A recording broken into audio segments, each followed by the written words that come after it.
बच्चों अब हम एक्सरसाइज 1.3 का क्वेश्चन नंबर 9 लेते हैं। ये क्वेश्चन कहता है f of x equal to 9x² plus 6x minus 5 द्वारा प्रदत्त फलन f such that r plus tends to close interval -5 to open interval infinity पर विचार कीजिए। सिद्ध कीजिए कि f व्युत्क्रमणीय है तथा f inverse y is equal to root of y plus 6 minus 1/3 है। तो चलिए बच्चों इसको हल करते हैं। हमको दिखाना क्या है, f व्युत्क्रमणीय है। तो f व्युत्क्रमणीय बच्चों, किसी फलन को व्युत्क्रमणीय होने के लिए दो बात होना जरूरी उस फलन को, एक तो एकाकी होना चाहिए और दूसरा आच्छादक होना चाहिए। तो हम एकाकी तथा आच्छादक गुणों का परीक्षण करेंगे और देखेंगे एकाकी है या नहीं और आच्छादक है या नहीं। तो सबसे पहले देखिए हमको क्या कह दिया बच्चों, f ऑफ x दिया है 9x² प्लस 6x माइनस 5 और कैसा परिभाषित है, f such that r plus tends to close interval -5 to open interval infinity पे परिभाषित है। ठीक है, तो सबसे पहले बच्चों हम एकाकी की जांच करते हैं, f के एकाकी होने की जांच। तो बच्चों ये बात आप दिमाग में बिठा कर रखें कि हमेशा एकाकी की जांच प्रांत से करते हैं। यहाँ से पता है बच्चों इसका जो प्रांत है वो पॉजिटिव रियल नंबर है और इसका जो सहप्रांत है ये सहप्रांत है -5 टू इन्फिनिटी है। ये ध्यान रखना बच्चों, एकाकी के लिए हम प्रांत उठाते हैं और आच्छादक के लिए सहप्रांत उठाते हैं। ठीक है, तो चलिए हम एकाकी की जांच करने के लिए प्रांत के दो स्वेच्छ अवयव लेते हैं। माना x1 and x2 belongs to r plus यानी प्रांत, यानी फलन के प्रांत के दो स्वेच्छ अवयव लेते हैं। ठीक है, और हम ऐसा मान लेते हैं कि इनके f of x1 is equal to f of x2। यानी क्या बच्चों, क्या मतलब इसका, इनका प्रतिबिंब बराबर है। तो प्रतिबिंब बराबर है, ठीक है बच्चों। तो f ऑफ x1 कहाँ से मिलेगा, हमने मान लिया कि इसका प्रतिबिंब बराबर है। इसका प्रतिबिंब बराबर है तो एकाकी होने के लिए जरूरी है कि ये अवयव भी बराबर होना चाहिए जो हमें दिखाना है। तो चलिए बच्चों f ऑफ x1 का मान रखिए, f ऑफ x से f ऑफ x1 मिलेगा। जहाँ x दिख रहा है वहाँ x1 रख दीजिए। तो ये बन जाएगा बच्चों 9x1 का square plus 6 into x1 minus 5 is equal to f of x2, x जगह में x2 रख दीजिए, 9 ऑफ x2 का whole square plus 6x2 minus 5। अब इसको हम सिंप्लीफाई करेंगे, सरल करते हैं और x कि ये दोनों अवयव बराबर है कि नहीं ये हम देखते हैं। तो ये हो गया बच्चों 9x1 का square plus 6x1 is equal to 9x2 का स्क्वायर प्लस 6x2। फिर हम सरल करते हैं, इन दोनों को पक्षांतर करते हैं, लेफ्ट साइड ले आते हैं, 9 कॉमन ले लेते हैं, x1 का स्क्वायर माइनस x2 का स्क्वायर और प्लस इन दोनों में 6 कॉमन लेते हैं, x1 माइनस x2 इक्वल 0। अब देखिए बच्चों इसको हम स्प्लिट कर सकते हैं गुणनखंड में, 9 into x1 plus x2 into x1 minus x2 और plus 6 into x1 minus x2 equal 0। अब दोनों में क्या कॉमन दिख रहा है बच्चों, x1 माइनस x2 कॉमन लेते हैं और यहाँ पर और कॉमन क्या आ सकता है, 3 और कॉमन आ सकता है 3। तो ये क्या बचा 3 9 में से 3 कॉमन लेंगे 3 बचेगा और x1 प्लस x2 बचा है और यहाँ पर 2 बचेगा, 3 बाहर आ गया तो 3 दूनी 6। अब इसका मतलब 3 तो 0 नहीं हो सकता बच्चों, तो ये दोनों 0 हो सकते हैं।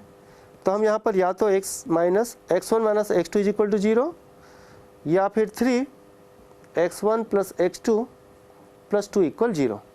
तो बच्चों ये जो दो गुणनखंड है x1 minus x2 is equal to 0 और 3 into x1 plus x2 plus 2 is equal to 0, तो पहला गुणनखंड x1 minus x2 is equal to 0 हो सकता है, इसलिए x1 is equal to x2। क्यों हो सकता है? क्योंकि x1 x2 क्या है बच्चों? x1 और x2 belongs to r plus है, ठीक है। दूसरा यहाँ पर 3 into x1 plus x2 plus 2 is equal to 0, चूँकि ये सब पॉजिटिव दिख रहा है और x1 x2 दोनों पॉजिटिव है, इसलिए ये 0 नहीं हो सकता। परंतु x1 plus x2 plus 2 is not equal to 0, इसलिए इस रिजल्ट को छोड़ देंगे, तो हम ये ले लेंगे। अब बच्चों क्या पता चल रहा है? देयरफॉर आपने माना क्या था? x1 x2 के प्रतिबिंब बराबर है, तो therefore f of x1 is equal to f of x2, there implies x1 is equal to x2। ये किसका शर्त है बच्चों? एक ही होने का।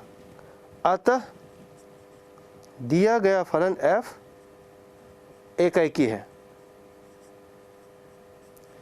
बच्चों अब हम आच्छादक होने की जांच करते हैं। तो आच्छादक के लिए f आच्छादक की जांच करते हैं बच्चों।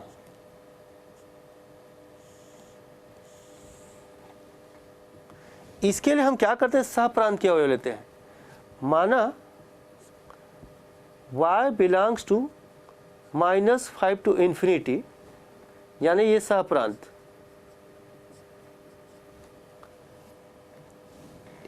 ठीक है।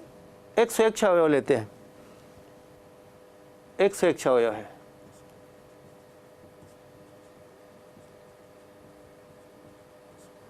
जिसका अस्तित्व इस प्रकार है, f of x is equal to y, ठीक है बच्चों, या y is equal to f of x, दोनों में से कोई भी लिख सकते हैं। y is equal to f of x लिखें या f of x equal to y लिखें, एक ही मतलब है। अब f ऑफ x का मान रख दीजिए, ये f ऑफ x दिया है, तो y is equal to 9x square plus 6x minus 5। अब बच्चों x का मान y के पदों में निकालना है, तो कैसे निकालेंगे? एक तरीका है कि इसको पूर्ण वर्ग बनाइए, दूसरा तरीका है इसको पूरे को एक वर्ग समीकरण बना दीजिए।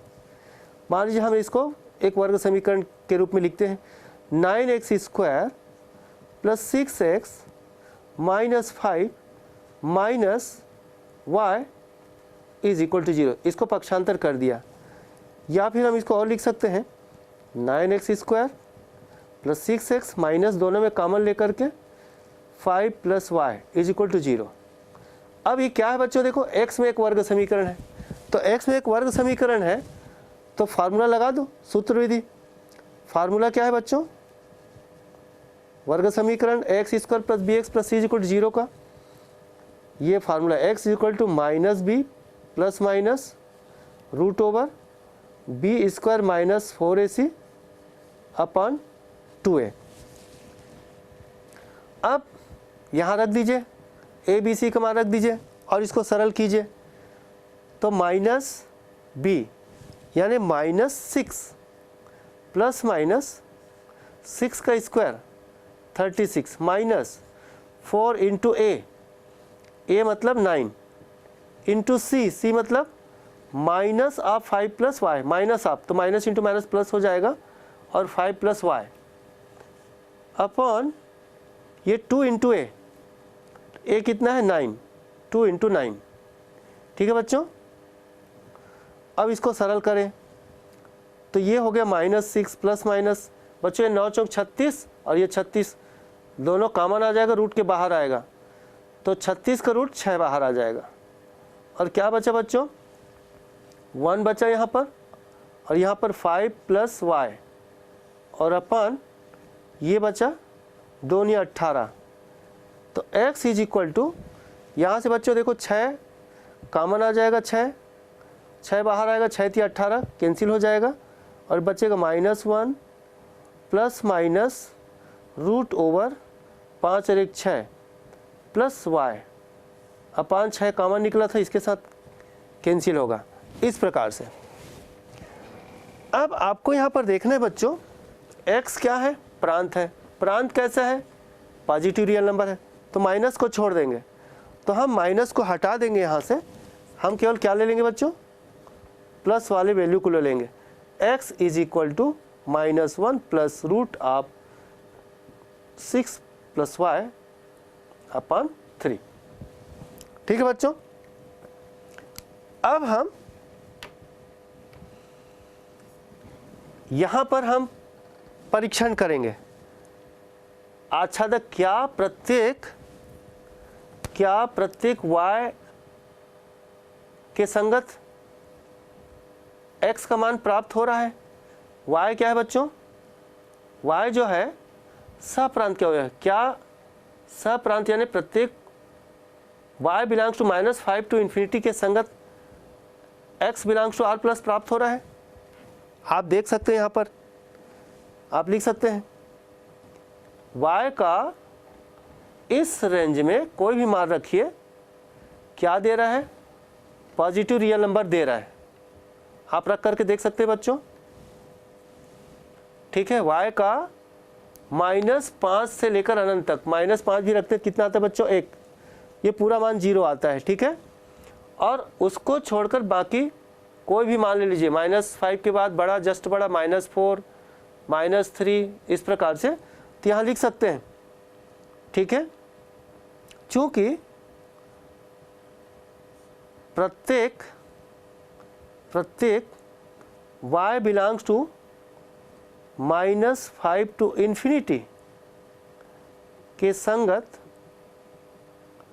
x belongs to r plus का अस्तित्व है।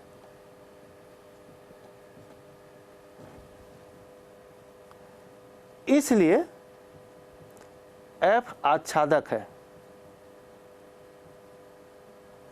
f जो है आच्छादक है। अब क्या पता चला बच्चों? f एकैकी है और f आच्छादक भी है, दोनों है। अतः f व्युत्क्रमणीय है। अतः f व्युत्क्रमणीय है। ये सिद्ध हो गया, पहला भाग सिद्ध हो गया बच्चों कि दिया गया फलन f व्युत्क्रमणीय है। ठीक है बच्चों, अब दूसरा क्या निकालना है? f इनवर्स ऑफ y निकालना है। इसका दूसरा भाग देखें आप, f इनवर्स ऑफ y ये निकालना है। तो चूंकि ये व्युत्क्रमणीय है, इसलिए क्या करेंगे बच्चों? ये जो मान दिख रहे हैं x की जगह में क्या पुट कर देंगे? f inverse y। इस रिजल्ट में आप क्या पुट करेंगे? x की जगह पर f इनवर्स ऑफ y। तो बच्चों यही f इनवर्स ऑफ y होगा। तो f inverse of y is equal to -1 plus √6 plus y upon 3। तो आप देख सकते हैं बच्चों, ये जो है f inverse y is equal to √y plus 6 -1/3। f inverse y is equal to √y plus 6 -1/3 has proved. इस प्रकार से सिद्ध कर सकते हैं।